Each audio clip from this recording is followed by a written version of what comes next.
जय श्री राधा रानी सरकार की, जय श्री कृष्ण भगवान की, जय विजय एकादशी व्रत की।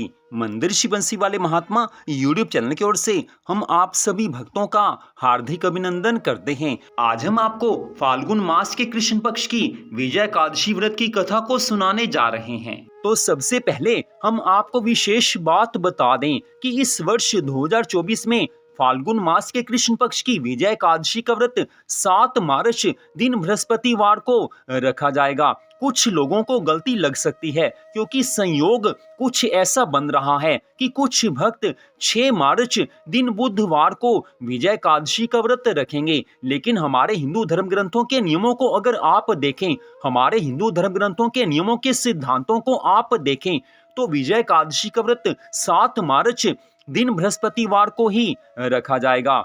लेकिन मान लीजिए कुछ भक्त 6 मार्च दिन बुधवार को विजय एकादशी का व्रत रखते हैं तो भी उनको भगवान की पूरी कृपा मिलेगी क्योंकि उन्होंने श्रद्धा भावना से विजय एकादशी का व्रत रखा है। लेकिन अगर आप विधि देखें, हमारे हिंदू धर्म ग्रंथों के नियमों को आप देखें तो 7 मार्च दिन बृहस्पतिवार को ही विजय एकादशी का व्रत रखा जाएगा।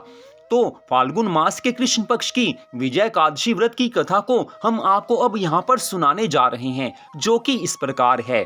धर्मराज युधिष्ठिर भगवान श्री कृष्ण जी से कहने लगे हैं कि हे वासुदेव, हे प्रभु, फाल्गुन मास के कृष्ण पक्ष में किस नाम की एकादशी होती है, कृपा करके बताइए और सारी कथा सुनाइए। भगवान श्री कृष्ण जी कहने लगे हैं कि हे धर्मराज युधिष्ठिर, एक बार देवऋषि नारद जी ने कमल के आसन पर विराजमान होने वाले ब्रह्मा जी से प्रश्न किया कि हे सूर्यश्रेष्ठ, फाल्गुन मास के कृष्ण पक्ष में जो विजया नाम की एकादशी होती है, कृपया उसके पुण्य का वर्णन कीजिए। ब्रह्मा जी कहने लगे हैं कि हे नारद, सुनो, मैं एक उत्तम कथा सुनाता हूँ जो पापों का नाश करने वाली है। यह व्रत बहुत ही प्राचीन, पवित्र और पाप नाशक है। यह विजया नाम की एकादशी राजाओं को विजय प्रदान करती है, इसमें कुछ भी संदेह नहीं है।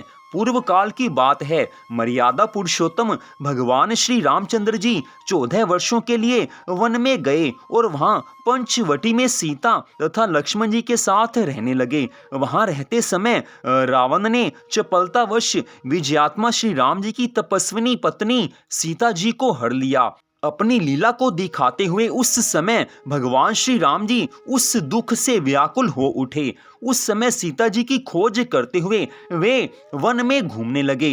कुछ दूर जाने पर उन्हें जटायु मिले जिनकी आयु समाप्त हो चुकी थी। इसके बाद उन्होंने वन के भीतर कबंध नामक राक्षस का वध किया। फिर सुग्रीव के साथ उनकी मित्रता हुई। तत्पश्चात श्री राम जी के लिए वानरों की सेना एकत्रित हुई। हनुमान जी ने लंका के उद्यान में जाकर माता सीता जी का दर्शन किया और उन्हें श्री राम जी की चिन्ह स्वरूप मुद्रिका प्रदान की। यह उन्होंने महान पुरुषार्थ का काम किया था। वहां से लौटकर वे भगवान श्री रामचंद्र जी से मिले और लंका का सारा समाचार उनसे निवेदन किया। हनुमान जी की बात सुनकर श्री राम जी ने सुग्रीव की अनुमति ले लंका को प्रस्थान करने का विचार किया और समुद्र के किनारे पहुंचकर उन्होंने लक्ष्मण जी से कहा कि हे सुमित्रा नंदन, किस पुण्य से इस समुद्र को पार किया जा सकता है? यह अत्यंत अगाध और भयंकर जल जंतुओं से भरा हुआ है। मुझे ऐसा कोई उपाय नहीं दिखाई देता जिससे इसको सुगमता से पार किया जा सके। उस समय लक्ष्मण जी कहने लगे हैं कि हे महाराज, आप ही आदि देव और पुराण पुरुष पुरुषोत्तम हैं। आपसे क्या छिपा हुआ है? यहाँ द्वीप के भीतर बगदालभ्य नामक मुनि रहते हैं। यहाँ से आधे योजन की दूरी पर उनका आश्रम है। हे रघुनंदन, उन प्राचीन मुनीश्वर के पास जाकर उन्हीं से इसका उपाय पूछिए। लक्ष्मण जी की यह अत्यंत सुंदर बात सुनकर मर्यादा पुरुषोत्तम भगवान श्री रामचंद्र जी महामुनि बगदालभ्य से मिलने के लिए गए हैं। वहां पहुंचकर उन्होंने मस्तक झुकाकर मुनि को प्रणाम किया। मुनि उनको देखते ही पहचान गए कि ये पुराण पुरुषोत्तम भगवान श्री रामचंद्र जी हैं, जो किसी कारणवश मानव शरीर में अवतीर्ण हुए हैं। उनके आने से महर्षि को बड़ी प्रसन्नता हुई। उन्होंने पूछा, श्री राम, आपका कैसे यहाँ पर आगमन हुआ है? तब भगवान श्री रामचंद्र जी महाराज कहने लगे हैं कि हे ब्राह्मण, आपकी कृपा से राक्षसों सहित लंका को जीतने के लिए सेना के साथ समुद्र के किनारे आया हूँ।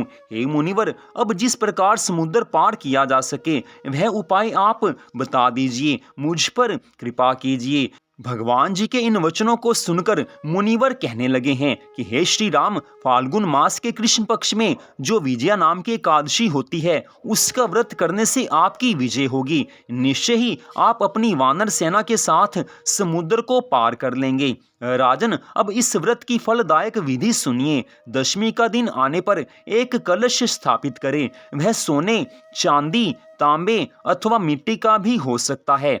उस कलश को जल से भरकर उसमें पल्लव डाल दें। उसके ऊपर भगवान नारायण के स्वर्णमय विग्रह की स्थापना करें। फिर एकादशी के दिन प्रातःकाल स्नान करें। कलश को पुनः स्थिरता पूर्वक स्थापित करें। माला, चंदन, सुपारी तथा नारियल आदि के द्वारा विशेष रूप से उसका पूजन करें। कलश के ऊपर सप्त धान्य और जौ रखें।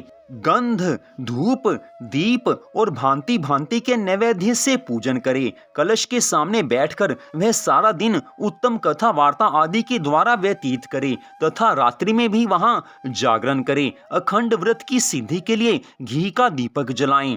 फिर द्वादशी के दिन सूर्य उदय होने पर उस कलश को किसी जलाशय के समीप, नदी, झरने या पोखरे के तट पर ले जाकर स्थापित करें और उसकी विधिवत पूजा करके देव प्रतिमा सहित उस कलश को वेद वेता ब्राह्मण के लिए दान कर दें। हे महाराज, कलश के साथ ही और भी बड़े बड़े दान देने चाहिए। हे श्री राम, आप अपने यूथपतियों के साथ इसी विधि से प्रयत्न पूर्वक विजय एकादशी का व्रत कीजिए। इससे आपकी अवश्य ही विजय होगी। इतनी कथा सुनाकर ब्रह्मा जी आज देवऋषि नारद जी से कहने लगे हैं कि हे पुत्र नारद, यह सुनकर भगवान श्री रामचंद्र जी ने मुनि के कथना के अनुसार उस समय विजय एकादशी का व्रत किया। उस व्रत के करने से श्री रामचंद्र जी विजयी हुए। उन्होंने संग्राम में रावण को मारा, लंका पर विजय पाई और सीता जी को प्राप्त किया। हे पुत्र, जो मनुष्य इस विधि से विजय एकादशी का व्रत करते हैं उन्हें इस लोक में विजय प्राप्त होती है और उनका परलोक भी अक्षय बना रहता है। इतनी कथा सुनाकर भगवान श्री कृष्ण जी धर्मराज युधिष्ठिर से कहने लगे हैं कि हे राजन, इस कारण विजय एकादशी का व्रत सबको अवश्य करना चाहिए। इस कथा को पढ़ने और सुनने मात्र से वाजपेय यज्ञ का फल मिल जाता है। तो इस प्रकार भगवान श्री कृष्ण जी ने धर्मराज युधिष्ठिर को विजय एकादशी व्रत की कथा को सुनाया है। तो मंदिर श्री बंसी वाले महात्मा यूट्यूब चैनल की ओर से आज की इस कथा को सुनने के लिए आप सबका हार्दिक धन्यवाद। भगवान श्री राधा कृष्ण जी की, भगवान श्री लक्ष्मी नारायण जी की विजय एकादशी व्रत की अनंत कृपा सदा आप सब पर, आपके परिवार पर बनी रहे। इसी मंगल कामना के साथ जय श्री राधा रानी सरकार की, जय श्री कृष्ण भगवान की, जय श्री लक्ष्मी नारायण जी भगवान की, जय विजय एकादशी व्रत की। जय जय श्री राधे, जय जय श्री राधे, जय जय श्री राधे श्याम।